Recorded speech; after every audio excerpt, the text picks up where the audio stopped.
So this was what we had, and last lecture we also had M11 if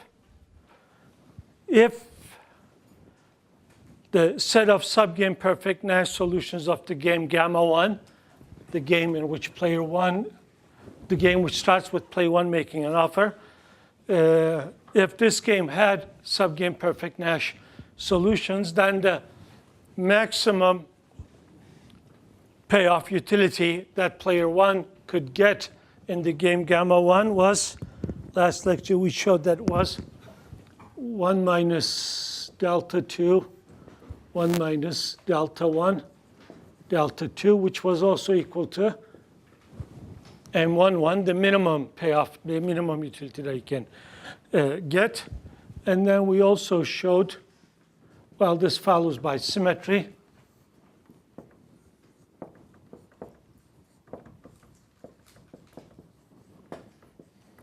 Okay.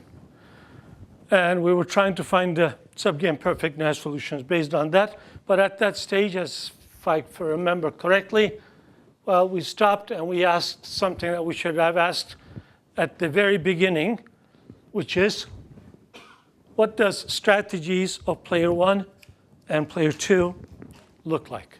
So we had some ideas about those last lecture, but not the complete thing. So did you think about it? Anybody would like to give me some opinion about what the strategy set of player 1 looks like? Sorry? It should be a sequence. So it's a sequence of what? So a sequence of pairs.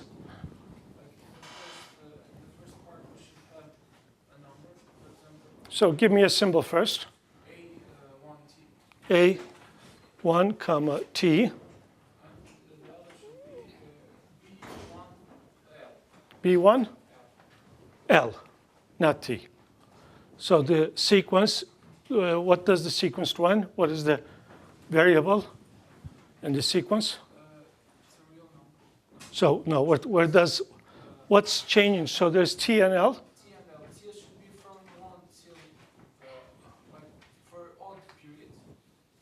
For odd, so, okay, from 1 to infinity, let me say odd. T, okay, well, why not just? Mm-hmm. Just change, for example, not make them both T, because if we make them both T, we'll have for the same period, both of them, but they are for different periods. Okay, well, we might be able to handle that. So rather than saying for odd, it's going to be like this for even, because, then the sequence is not very meaningful. It's, so why not just, let's have it like this, T from 1 to infinity. And then for odd T, T, a natural number, well, that we already specified here. For T, for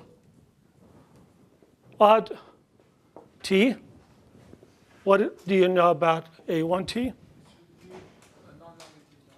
It's a non-negative number. For 0 to 1. For even T, and for even T, A1T should be, sorry? It's a function from 0 to 1 into A or R, where A stands for accept, R stands for reject. Okay, so far so good? So far so good? Everybody agree? Everybody agree with this? Everybody agree with this?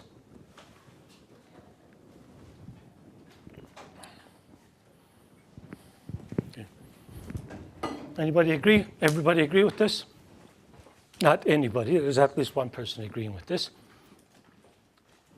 Okay, so far so good? When we have, for example, the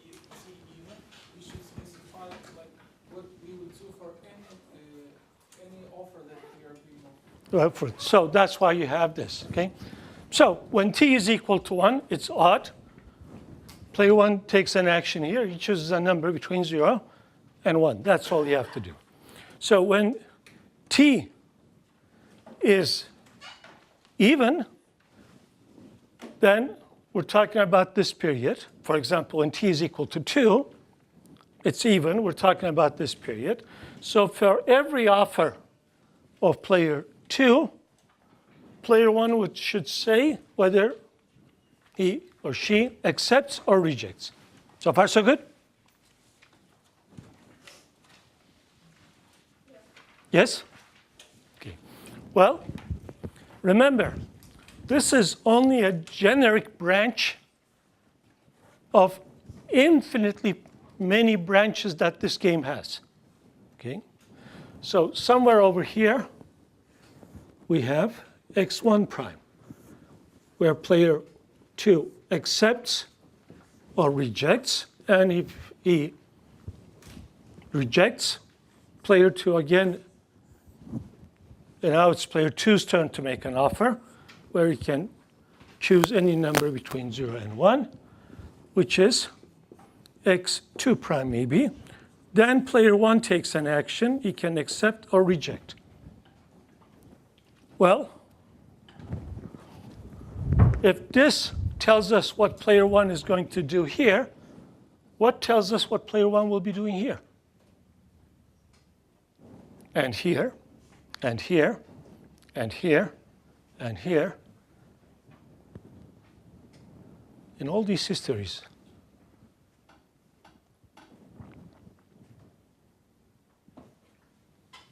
Do you see my point? No?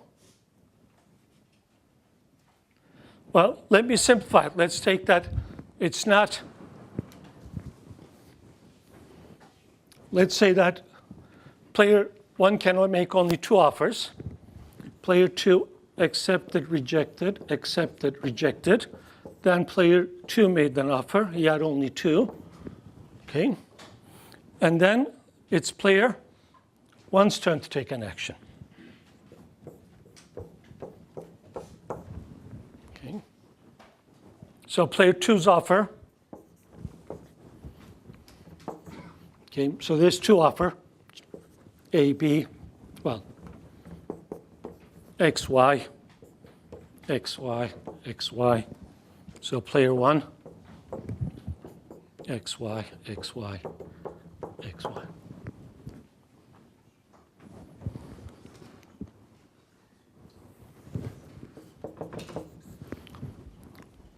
So when t is equal to 2, what does a complete plan of action of player 1 should say in period 2? It should tell us what he would do here, and here, and here, and here. Not only here, but in all these. So not only here, but in all these infinitely many histories. Okay? So when you say it like that, you're just taking one history. Okay? Well, okay? But we have to tell what happens, even if player 2 made the same offer here. So x2 prime is equal to x2. That's the history that we arrive when player 1 offer is x1, which was rejected by player 2, which came up with the counteroffer of x2. We have to tell what player 1 does here. And we have to tell what player 1 does when player 1 initially made the offer x1 prime, which was rejected by player 2, which came up with the counteroffer x2. Even if those 2 offers are the same, the histories are different. Player 1 might decide to take a different action. Okay? You all see it now? So this is not rich enough. What should we have? for example, for t equals to 2, let me go back to black. A1, 2 obviously should be a function, but the domain should be, well, the range should be accept, reject. So no matter in which of these histories he is in, he only has two actions to take. He only has two actions to choose from, accept or reject, accept or reject. Okay? But what is the domain? Exactly. 0, 1, cross 0, 1. The offer that he made in the first period and the offer that he faces in the second period. Okay? So A1, 2 is a function from 0, 1, Cartesian product 0, 1, or as your friend said, 0, 1 square, Cartesian product. Okay? So far, so good? Okay? It's important to understand the structure of strategies. Many people do make mistakes because they don't think about the structure of the strategies. They forget about it. Okay? Any questions? So actually, normally I would say, well, a plan of action is from information sets into actions available at that information set. This is a perfect information game. So every information set consists of a single history. So we can identify histories with information sets. So a plan of action should tell us what action he would take at this history, at this history, at this history. But what are those histories? The history consists of player 1's action at period 1, rejected by player 2, made a counteroffer by player 2. That's one history. Another history is x1 prime, rejected x2 prime. Okay? This is another history. Well, since in all these histories, in all the histories that are at this level, at the second period, has an R on the second component, okay? If something keeps repeating itself, you really don't have to write it. Just keep in mind that it's there, okay?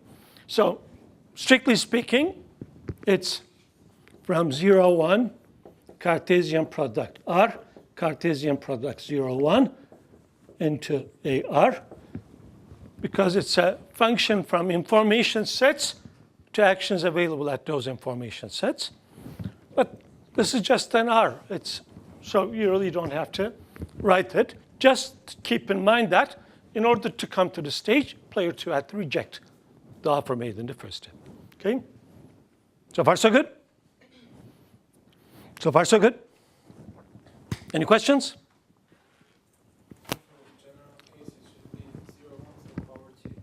So this should be 0, 1 to the power TAR, right? Any other fixes? Any other fixes?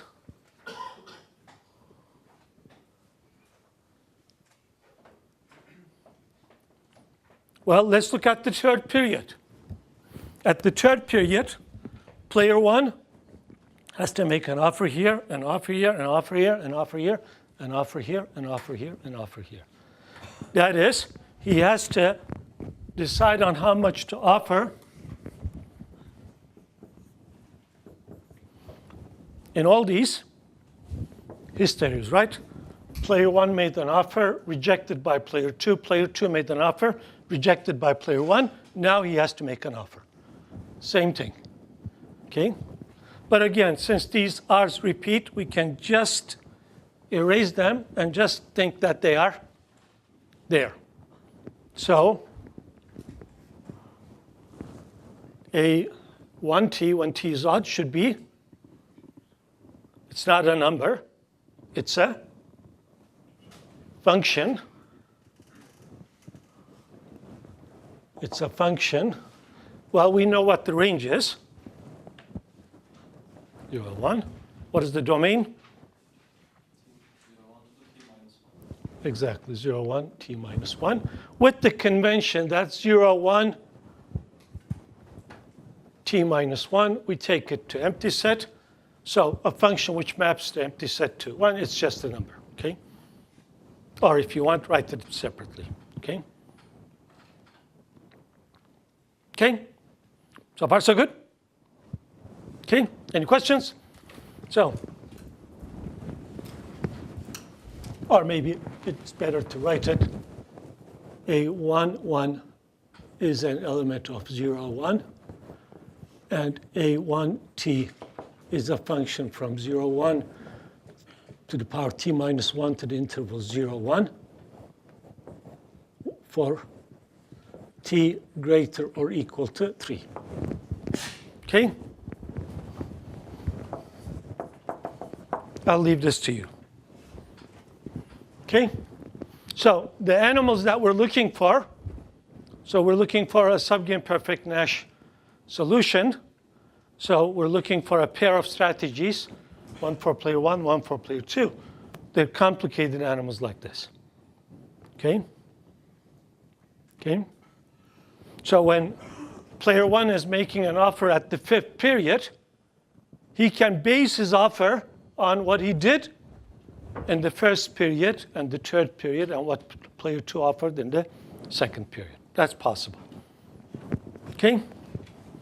So that's the animal we're looking for. So we were trying to find the subgame perfect Nash solution, and actually the place where we got stuck was, well, we had the general idea that player 1 makes this offer and player 2, being indifferent between the two, accepts it. But if he's indifferent, he can also reject it. So somehow our gut feeling tells us that rejection should not be the action that player 2 takes at any subgame perfect Nash solution. Okay? That's what we're going to try to show. Now for that, what I'm going to look at is M1, 2, and capital M1, 2. That is the minimum payoff. So if you remember, this was, well, actually it was infimum, but let's take min of U2 of S, where S is a subgame perfect Nash solution of the game gamma 1. So the game in which starts with an offer of player 1, the minimum payoff that player 2 can get, assuming that the game has a subgame perfect Nash solution. And this was the max. Okay. Now, what can we say about this number? Well, player 1 can guarantee himself at any subgame perfect Nash solution. Player 1 can guarantee himself at most this much, which means in the game gamma 1, player 1 can guarantee himself at most this much, which means that in the game gamma 1, player 1 can guarantee himself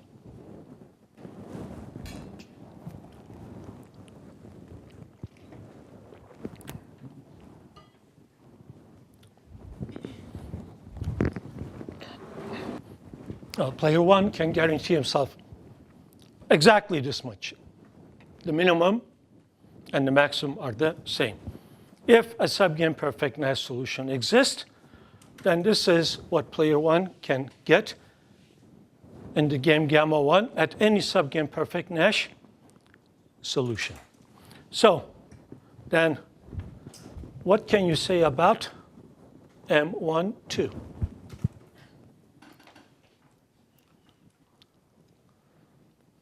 It has to be exactly less than or equal to that number.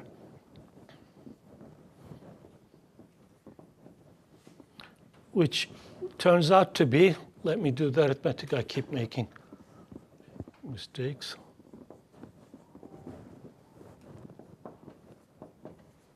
So that, and that cancels, so that's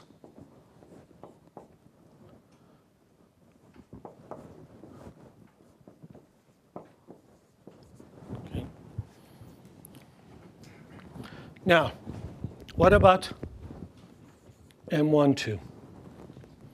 Now, if player 2 rejects the offer, the maximum, and actually, yep.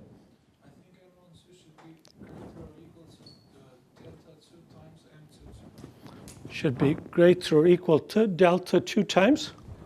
Because if I reject, then I can get this like Okay. then I get M22 in the next period, so I discount it. Okay. So if I offer less than that, I'll reject. So the minimum I should get in this case. Exactly. Of course, what I would write here is, that's the maximum you can get. So you can get something less. So normally I would write M22, but they're the same. So you see what your friend's idea is? If player 2 rejects, okay, he will get at least this much in the following game. The game that starts with player 2 making an offer, where payoffs are already discounted by delta. Okay? So when they are not discounted, player 2 would expect to get at least this much, which with the discounting becomes this much. Okay? So any offer that is less than that, he will reject. So the minimum that he gets in the game gamma 1 at any subgame perfect Nash solution should be at least this, which is delta 2, 1 minus delta 1, which is the same thing, which means that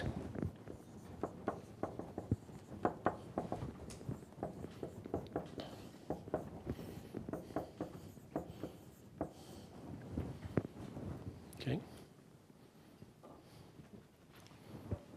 So we knew what player 2 could guarantee himself at any subgame which started with his offer. Now we know what he can guarantee himself at any game which starts with the offer of player 1. Okay?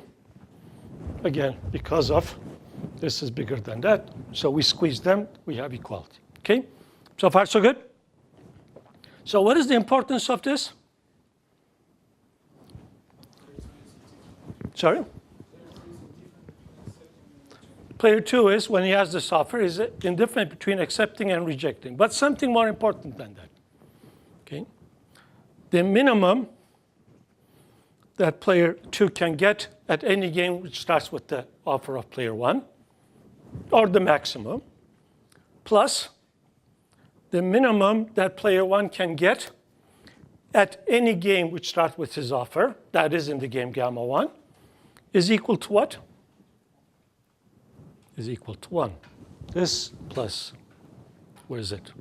This plus this, when you do the arithmetic, it's 1. Well, it comes, you see it directly from here. Move that over here. It's equal to 1. So if the game has a subgame perfect Nash solution, their payoffs, their utilities, the sum of their utilities at any subgame perfect Nash solution should be equal to 1. But how is that possible? It's only possible if the game ends in the first period. Exactly, right? Because after the first, in the second, if they are left to the second period, their maximum payoff is going to be delta. And the second, so it's going to be, anything, it will be delta x1 plus, I'm sorry, not delta. We had different discount factors. Delta 1 x1 plus delta 2 1 minus x1. So add them up. Well, the important thing is this is going to be less than 1. Okay? If you like, I can write that as delta 2 plus x1. So what do I have? Delta 1 plus delta 2. Well, this is, it's going to be less than 1. Okay? So the thing is, if at any subgame perfect Nash solution, their payoffs add up to 1, it means that they have immediate agreement, right? okay? Which is only possible if player 2 accepted the offer at any subgame perfect Nash solution. Okay? So far, so good? So far, so good? So rather than going into this epsilon business, slightly making, it's an easier way to do it. Yes, sir? Okay, we defined it for the first period, but we have to define it for any period that they accept. That day? That the player 2 and player 1 will accept. Okay. But remember, gamma 1 and gamma 2 are identical games except for relabeling. Gamma 1 at this period and this subgame are the same game except for the numeric representation. The preferences are the same. The numeric representations are just multiplied by delta square.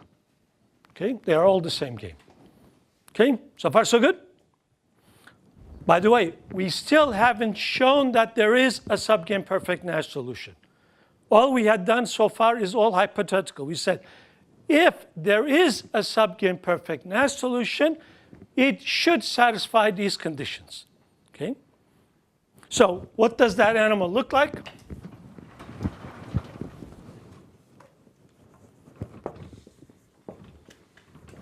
So S1 star is strategy of player 1. That is going to be a sequence. Okay? So the way I'm going to write it as similar to what your friend had, but I'll use S1 T star, T from 1 to infinity, where for any natural number n, for any natural number t, sorry, not n. Did I give that attendance sheet? I didn't, right? Okay. Okay. Sorry? Did I? Why do I have 2 of them? Oh, that's for the other course. Okay. I'm glad that the semester is ending before I totally lose it. Okay. So, for any period, so I'm going to write S1 T star. Okay, I'll go step by step. So what should come into the arguments here?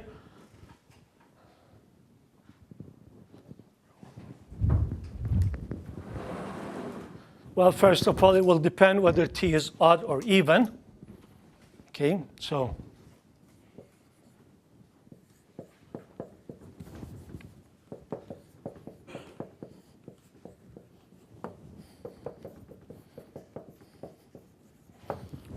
what should come as the arguments? When T is odd, it should give us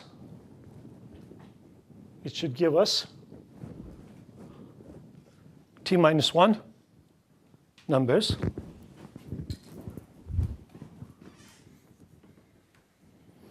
A1,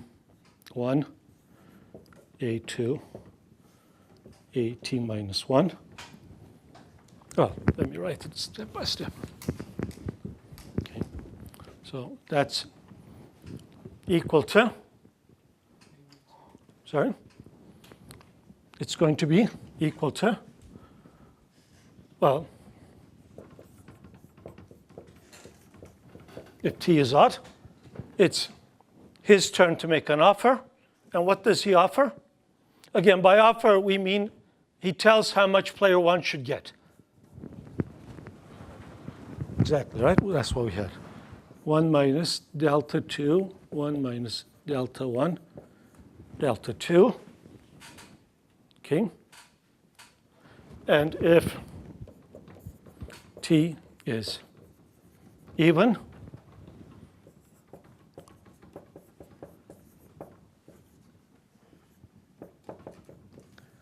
A, this time all the way to T, is equal to what?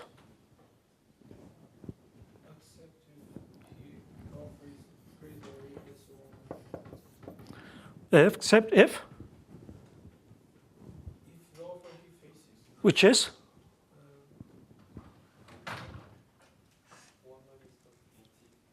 Which is AT, right? if this is greater or equal to 1 minus delta 2, 1 minus delta 1, delta 2, accept, reject, otherwise. Okay? Okay, yep. Like he makes offers for every period, but he offers different amounts. No, always the, You also discount the part. no, he makes the offer, but the utility that he gets from the offer, the accepted offer, is discounted. So I say, I'll get half of the, so I can say, at every period, I'm persistent, I keep saying, I'll get half of the cake. Okay? Okay? But after 10 periods, the value of that half is delta to the power 9 times 1 over 2. Okay? But the amount that I offer is, I keep saying, always the half, always the half, always the half. Okay? So far, so good? Any questions? Okay.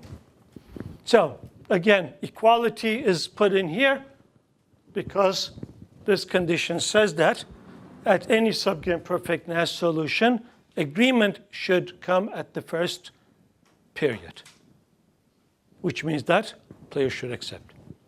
Okay. And then for player 2,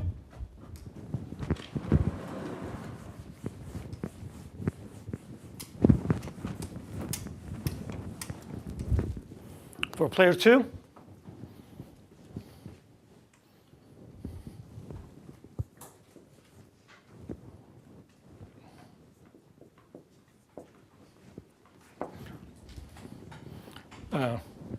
of course, I have to quantify these two for any A1, A2, AT minus 1 in the interval 0, 1, for any A1, A2, AT in the interval 0, 1.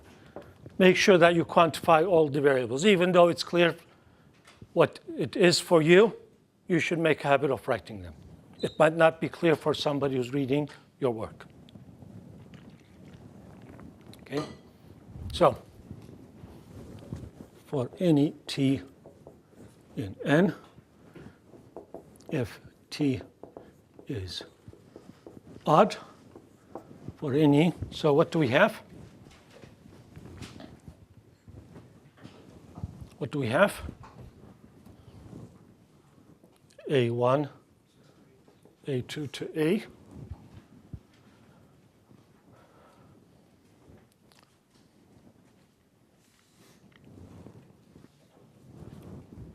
AT, for example, take t equal to 1.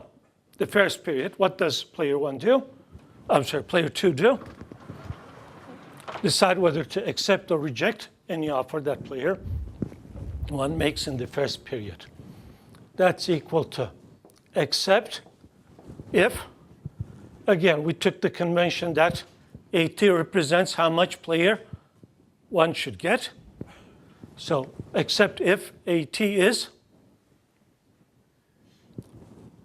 1 minus delta 2, 1 minus delta 1, delta 2. A2 is? Exactly right. Reject otherwise. If it was greater or equal to, then it means that player 2 would accept. If player 1 says, I'll get the whole thing, player 2 would accept. That's not what we have. Okay? And then the rest I'll leave to you. Okay? So far, so good? So now we're still not done.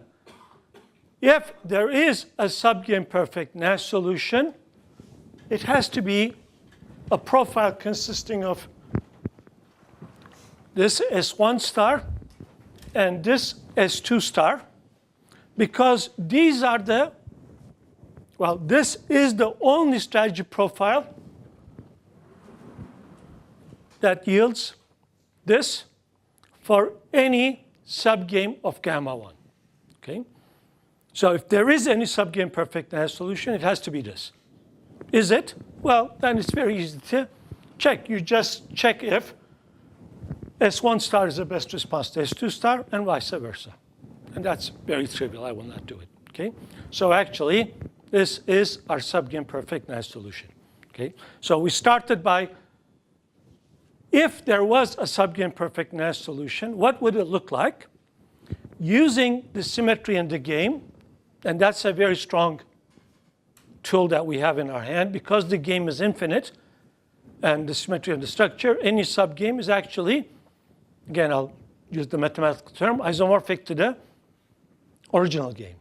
In a way, they're equivalent, they're the same, up to renaming in some cases, renaming of the agents in some cases, okay?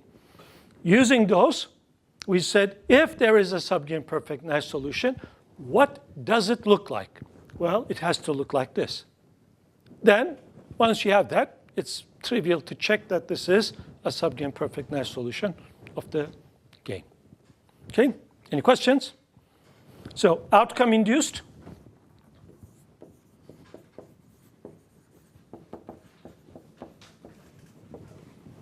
Now, by because it's unique, subgame perfect Nash solution of gamma 1, well, player 1 gets 1 minus delta 2, 1 minus delta 1, delta 2. Player 2 gets delta 2, 1 minus delta 1. And there is, at period, at the very beginning. Okay, that's it. So far, so good? So far, so good?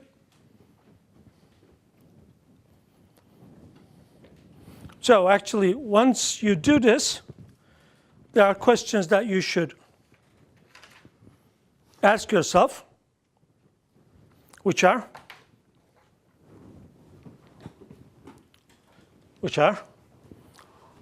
so the discount rates is like the patience of the players, okay? So if the player is patient, that is, he doesn't care whether to wait for 2 periods, 3 periods, 4 periods, that much. It means that he discounts less. He discounts future utility less. That is, for example, for delta 1, okay? If he discounts future utility less, it means that delta 1 increases. When delta 1 increases, what happens to the payoff of player 1? It will increase. So I'll write U1. I'm sorry. Will increase or decrease? What did you say? If he's more patient, delta 1 will decrease. Will, if he's more patient. So it's closer to 1, increasing. So you see, for example, take the extreme. Okay, delta 1 equals to 0, which means that getting anything tomorrow is worth nothing for you. Delta 1 equals to 1. Whether you get half of the cake today or tomorrow, you really don't care. Okay, you discount future less. So if it gets closer to 1, what happens to U1? It will increase, right? U1 increasing because of the minus sign, the denominator decreases, which means that U1 increases. Which means that when you're bargaining, patience has its benefits. Okay. Okay, so that's another question. The player with, well, let's look at the following case. Let's say that they're both equally patient. Who gets more? So then that's delta, delta, delta, delta, delta, delta, delta. So player 1 gets more. So if they're equally patient, starting the bargaining by making an offer is to your advantage. Okay? So, if you have learned nothing from this course, next time when you're going to the bazaar, 1, give the impression that you're patient. You don't care about how much you bargain with that person, okay? And it looks like it's a good idea to start the bargaining by making an offer, rather than waiting for the other player to make an offer, okay? So if this model is a realistic model, that's the lesson that we can. So this is the only practical lesson that you get from this whole semester, okay? Okay, but of course, have you ever observed any bargaining situation which ended at one period? Well, is it? Well, you just start. I make you an offer, you accept it. We bargain. We could have continued, but it ended very fast.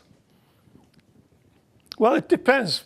Many bargaining situations, I shouldn't inform people about this, but many bargaining situations that I'm involved with ends at one period.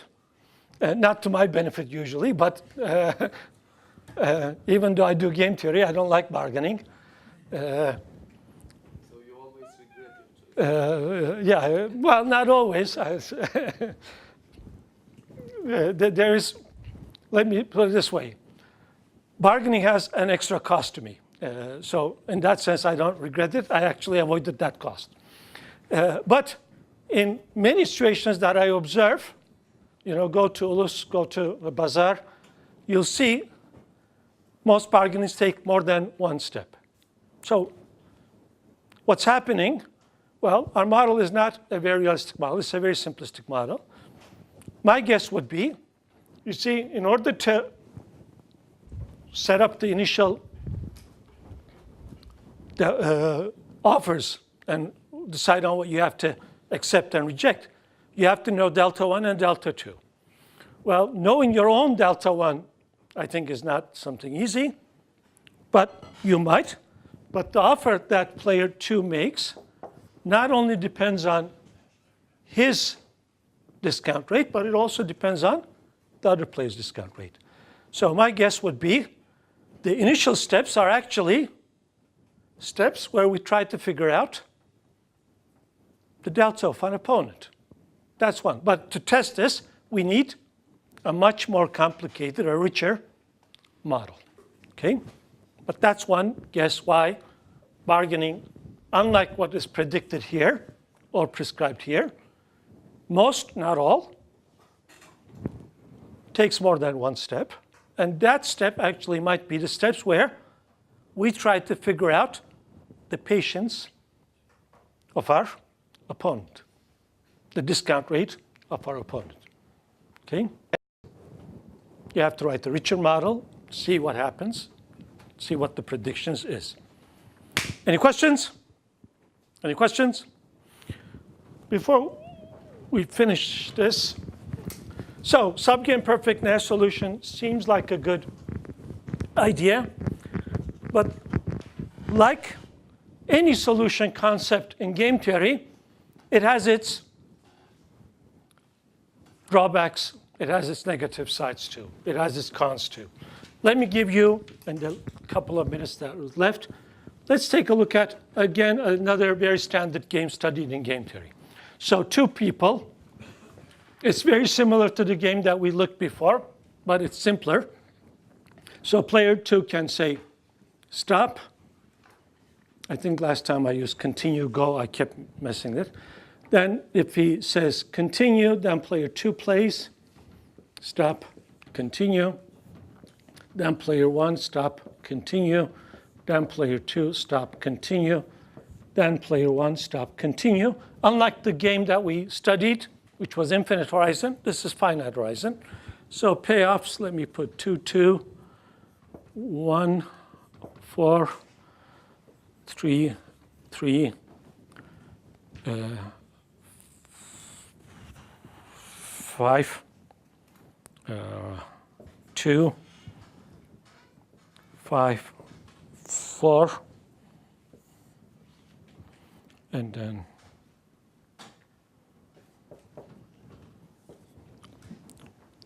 6, 4. So that's a finite horizon perfect information game. So using backward induction, we can easily solve this game. This could go on. So this is called the centipede game because it has legs like a centipede. It's also, there's a story, the chain store paradox.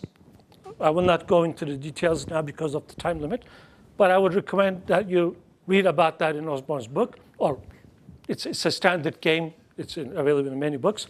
So let's use backward induction at this node.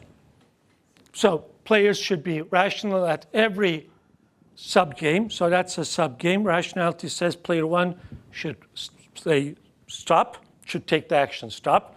So given this, at this subgame, player 2, if he continues, he will know that he's going to get 4. Why? Because he knows the payoffs of player 1, and he knows that player 1 is going to act rationally.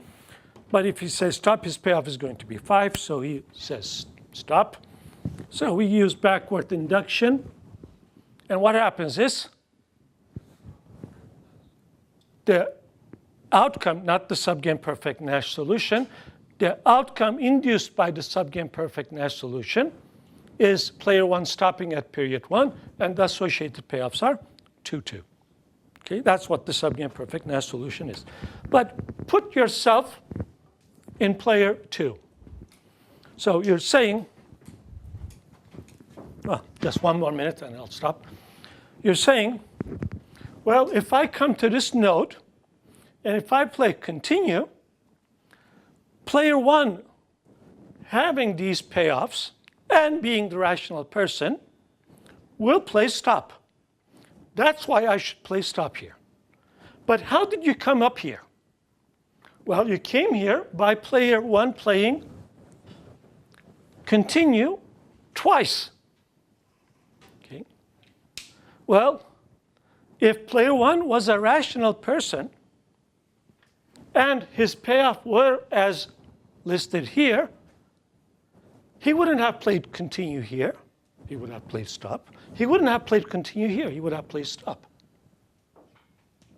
But if I came here, it means that he played continue twice.